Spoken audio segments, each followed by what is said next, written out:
Hi.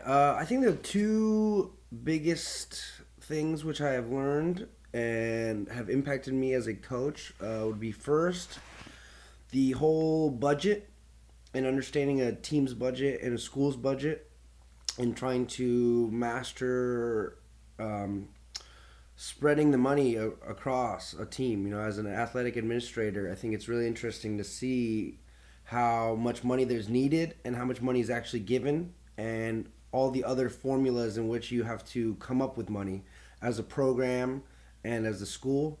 So I thought that was pretty interesting to me in trying to understand that. And I think the other information which impacted me was when we did the review on coaches and referees and schools being sued, which and the parents' involvement in all of it. I thought it's pretty crazy to see how I felt like the video was pretty old and stuff like that was going on then, and now I feel like suing has become just second nature in American society.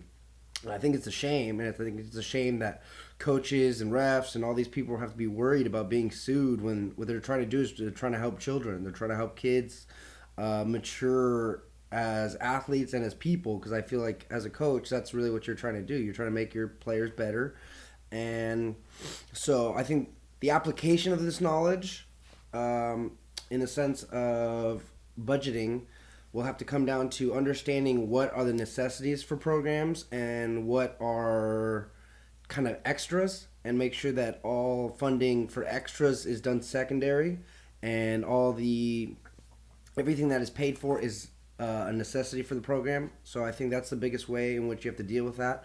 You have to understand what is needed, what isn't 100% needed, and then what is purely luxury for a team. So you have to order that by importance and figure out which way you're going to pay, what you're going to pay for. I also feel that I will apply the what I've learned from parents and how to deal with parents in a multiple different ways. First of all, I coach a younger age group in which everyone plays. So I make sure that all the kids understand what's going on, the parents understand what's going on, and I level with them because it's not about winning at the age group which I coach. And I think I would, as the kids get older, I'll make sure to understand that I have to be honest with players. I think honesty is an important thing because if you keep talking to players and acting as though they're great and they're doing everything right when they're not, or they're struggling, you're pretty much just setting up these kids for failure. You're making them believe as though they will be playing or starting every game, and if that's not the case, gonna leave it's gonna leave it up to me to get in trouble from parents and possibly be sued because they're gonna argue that their kid's the best and I'm not playing him for a certain reason when I've obviously been telling him that he's really good and been doing everything right, yet I'm not playing him, and that just let leaves me to be susceptible to dealing with this. And it's not an issue in which I'm afraid of actually losing a lawsuit. It's just the fact of being sued or dealing with all that. When you have to work every day and have to coach every day, you don't have time for these kind of things.